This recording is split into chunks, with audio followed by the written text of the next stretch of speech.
Salut tout le monde, c'est Etienne, agri-youtubeur, et on se retrouve cette semaine pour... Alors on va commencer une vidéo pour une série de vidéos avec Néolay. J'ai Simon à ma droite, j'ai Thibaut. J'ai Simon à ma droite, j'ai Thibaut à ma gauche. Simon et Thibaut, vous allez vous présenter et après je vais vous expliquer ce qu'on va faire et pourquoi on le fait. Qui es-tu? Comment t'appelles-tu? Donc je m'appelle Simon, donc je fais partie de Néolay, je suis ingénieur espèce chez Néolay. D'accord. Je suis ingénieur ruminant et moi mon travail au quotidien c'est d'accompagner les éleveurs sur l'aspect surtout alimentation et gestion d'élevage. Voilà. Grosso modo dans les grandes lignes. Donc là tu es le technico très spécialisé ration, alimentation des vaches. C'est ça, grosso modo ouais. D'accord, voilà. Thibaut, je te laisse te présenter. Donc moi, Thibaut Vincent, je suis technico déjà depuis 6 ans chez Néolay. Je fais parmi des 100 technicos français. Et donc je suis le technico local du coin. Et j'ai fait une licence à Bernussou en Aveyron. D'accord. Donc voilà. Voilà, donc toi technicien qui circule dans les élevages, technicien commercial. C'est ça, ouais, technico-conseiller commercial, ouais.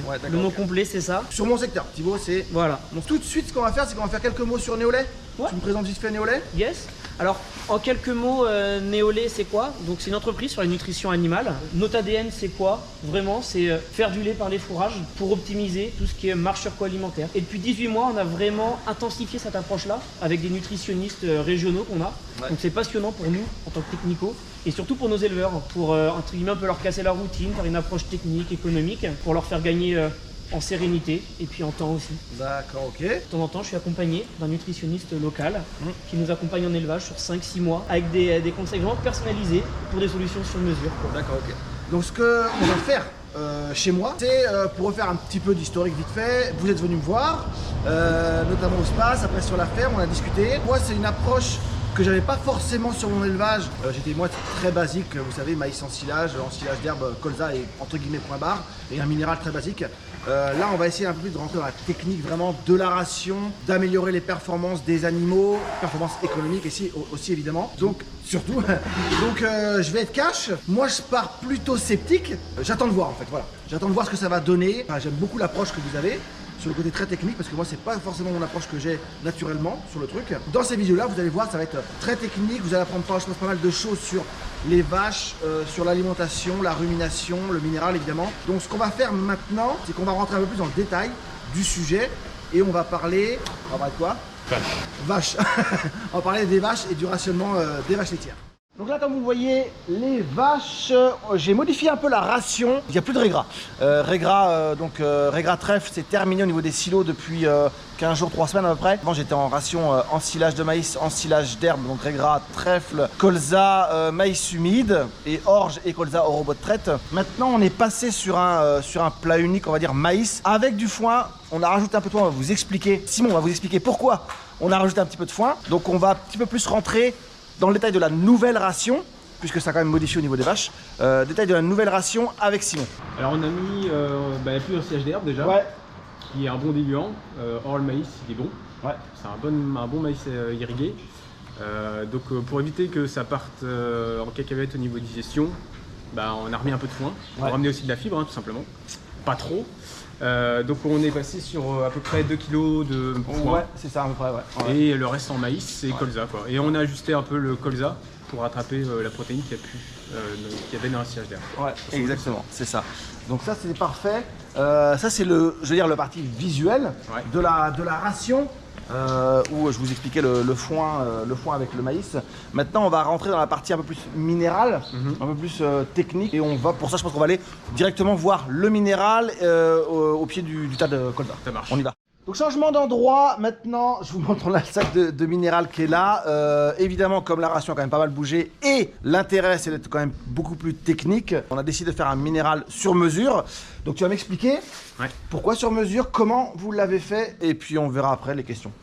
Déjà le truc qu'on a fait en premier c'est tout analyser au niveau des fourrages. Donc le foin, l'ensilage de maïs, l'ensilage d'herbe quand il y en avait, le tourteau de colza aussi, enfin on a tout pris parce que des fois on a des très bonnes surprises et notamment cette année l'ensilage de maïs c'est plutôt très bon en phosphore calcium. Donc c'est déjà ça qu'on n'a pas besoin d'apporter. Et en fait on prend tout ce qu'il y a dans la ration et on fait juste le complément. C'est pour ça qu'on appelle ça sur mesure, qui fait que d'un élevage à l'autre en fait on varie énormément les formules, vraiment au point près de phosphore, calcium, etc. Et ce qu'on qu'on a mis, étant donné qu'on passe en ensilage de maïs unique, on a une ration qui est beaucoup plus dense en énergie, et donc il y a un besoin de sécuriser. Donc on a mis dedans en plus des facteurs tampons, des levures, bref, pour que la digestion se passe bien au niveau des vaches, quoi. D'accord, ok. Voilà, j'espère que vous avez bien compris les explications de Simon, elles sont assez claires, donc ça devrait être facile. On va au robot de traite. Allez, c'est parti. Voir ce qu'on a modifié. Voilà, on se retrouve devant les robots de traite. Donc évidemment, on a regardé comment ça fonctionnait au niveau des robots de traite alimentation. Donc explique-nous ce qu'on a modifié en fait. En fait, ce qu'on a fait, c'est qu'on a fait un tamis des bouses. Oui. Ce qu'on a vu dans les bouses, c'était assez intéressant, c'est qu'on a vu pas mal de fibres, voire même un peu trop. On a vu aussi un peu de glaire, donc ça veut dire qu'au niveau digestion, ça pourrait être mieux. Ça pourrait être plus optimum. Donc par rapport à tes objectifs de production, c'est peut-être là qu'on peut aller gratter. Et après, pour finir, en fait, on a été au robot. Et on a été regarder un peu les paramétrages, comment ça se combinait. Et ce qu'on a vu était assez intéressant, c'est notamment l'alimentation. C'est orge colza. Ce qu'on voyait, c'est qu'il y avait peut-être un peu trop de orge colza sur des petites productrices, mais 20 kg et moins. Et par contre, il n'y avait peut-être pas assez sur les plus grosses qui mériteraient plus. Donc en fait, on a rebasculé ça un petit peu. Pas forcément mettre plus d'aliments, mais de mettre mieux. D'accord, ok. Voilà, dans les grandes lignes, quoi. Voilà. Donc vous voyez, au robot de traite, c'est colza et orge dans l'alimentateur. Enfin, dans l'alimentation qui tombe au robot de traite. Parce que j'ai fait un contrat taf avec Agrial, avec ma cop, pour reprendre l'orge que j'ai chez moi.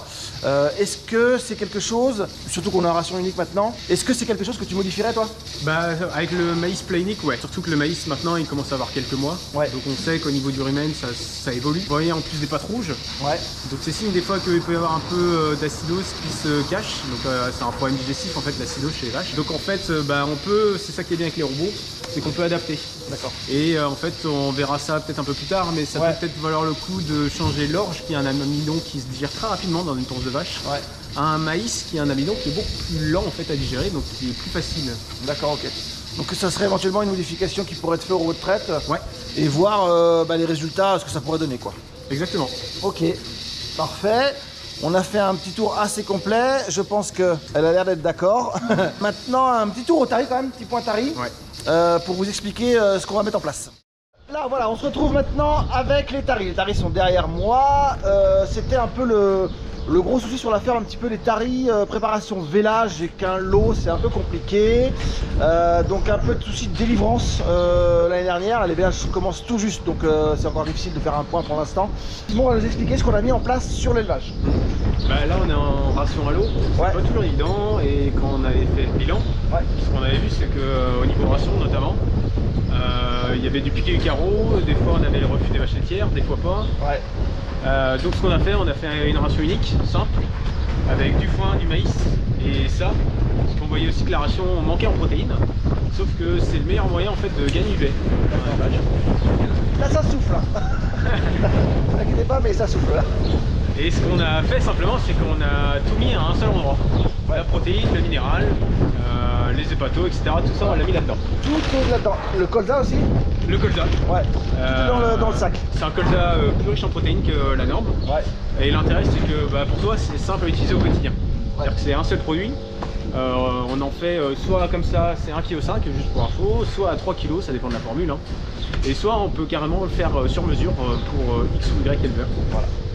L'intérêt c'est que c'est tout en un, et en fait on a revu la ration pour que les vaches démarrent mieux en lait, et surtout dans ton cas qu'ils aient moins de délivrance, non délivrance. Exactement. Ça on vient tout juste de le mettre en place, que ce soit pour les taris qui sont ici ou pour les vaches, vous voyez les vaches là-bas au bout. Tout ça on vient de le mettre en place, donc maintenant on va voir comment ça va évoluer sur le troupeau.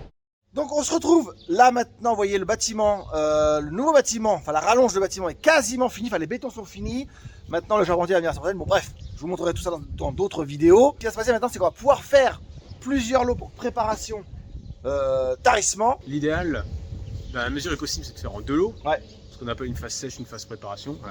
Là on pourra le faire. Donc même à l'extrême, on essaiera de faire une mélangeuse pour tout le monde. Donc ce qui permettra d'être un peu plus fin. On en reparlera, mais à ce moment-là, il sera sûrement l'ensilage d'herbe qui sera arrivé. Exactement. D'accord, calera l'aération. On verra comment au niveau digestion ça se danse, et éventuellement si on revoit pas aussi les additifs qu'on met dans le minéral, pour aller encore chercher du lait via les fourrages. Ok. Très bien, merci beaucoup. Donc vous voyez les changements, il y a beaucoup de changements à venir. Tout ça, on va rentrer dans les détails dans la prochaine vidéo avec Néolait, avec toi, pour voir un peu les évolutions, les changements, ce qui s'est passé, et faire un premier point, on va dire un premier petit bilan sur le début de l'utilisation des produits Néolait. Je vous dis à plus pour la prochaine vidéo. Salut!